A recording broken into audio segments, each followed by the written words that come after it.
We are here with Professor Stacia Stolzenberg, who's an assistant professor in the School of Criminology and Criminal Justice, talking to her a little bit about her research and what she does and why she's with us, which we are very fortunate. So I think I'd start off by asking you, what is it you study?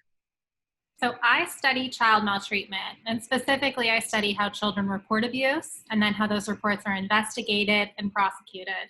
And that means that I'm looking at questions like, why are children reluctant to talk about family violence?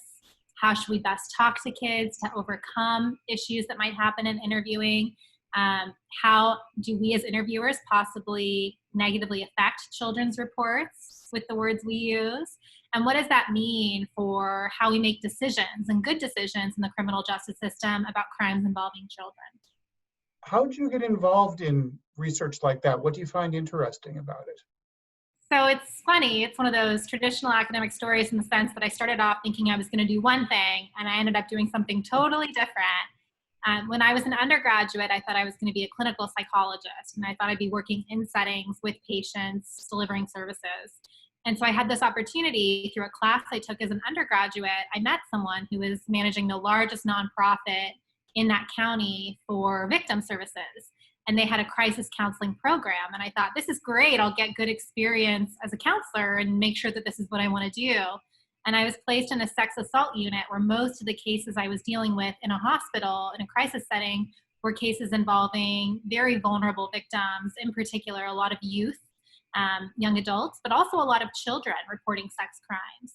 And so I became really interested because I was there for the forensic interview and the forensic exam. I was there with police officers and doctors and first responders. I became really interested in how these crimes are investigated, why these children came forward, how they came forward, what happened to them. And it spurred my whole path from there forward. Wow, that is hard work to be in and around. How do you deal with that? You know, it's interesting. I used to have a much harder time when I was dealing with children one-on-one, right? Which I think makes a lot of sense. So when I was in a crisis counseling setting, that was really challenging. And it makes me understand why practitioners have such a high level of burnout and secondary trauma. But as a researcher, I really get to ask these questions at more of an aggregate level and study trends and what happens to children across the board. So I find myself better able to manage it because I'm looking at what works for most children and how can we help more children. So I feel like my impact is wider and my scope is larger. So speaking of that impact, anyone who were to pick up your resume, your CV, would see that you have lots and lots of publications. Given all that, what would you say is the most significant thing that your research shows? I think cutting across all of my work, the most important takeaway is how we talk to children in these settings as victims and witnesses matters a lot. The words we use and the way we contextualize how we question them matters. And it's gonna influence what they tell us and what they say. And that is gonna influence how these crimes are investigated and prosecuted.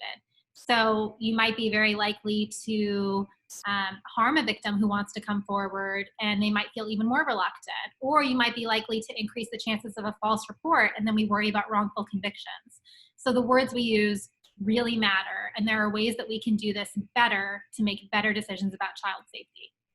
Can you give a specific example of something that came out of your research that speaks to those questions? Yeah, so it's not just my research, but I would say the body of work as a whole would say that, you know, if we don't ask open-ended questions, we're really setting children up to fail. So if we ask closed-ended, specific, leading, suggestive questions, we're really going to influence their reports, and not just now, but potentially down the line. So we might elicit a lot of inconsistent details and inconsistent information just by the way we're talking to kids without meaning to do so, trying to be helpful. And that might really negate our ability later to prosecute these crimes because we've drawn out inconsistencies that weren't really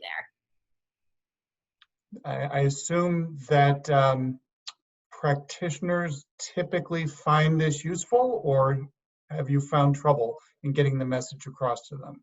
No, I've been very lucky. I've had very good luck working with community partners and practitioners, in particular forensic interviewers and attorneys have been very happy to work alongside me and share information with me. And my goal really is to help them, you know, so I'm really starting usually at a place of, what's a problem you're experiencing, right? When you're trying to talk to a kid who you think may have been abused, what's an issue you have? And then we kind of start with that perspective, and I take it back and use theory and evidence and my knowledge of the field to build that in. But it really starts from a problem focused position with them. In your work, do you ever do expert witnessing? No, I never have. I really want to focus on working with practitioners right now. I really want to focus on using my extra energy that I have to working with them to develop skills and tools and techniques that will improve investigations at the beginning phase of an investigation instead of kind of later on an individual basis at the trial level. What do you like about this work? I really like that it comes from this public health model of a major issue, right? Child maltreatment is a major issue. It's a major crisis facing a lot of families.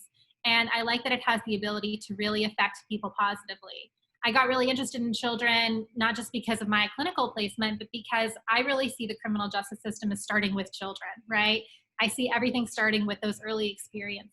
And so I think as an intervention point, if we can identify and do a better job serving victims when they're children, we can have a lot of cascading consequences that are really positive for all sectors of our lives.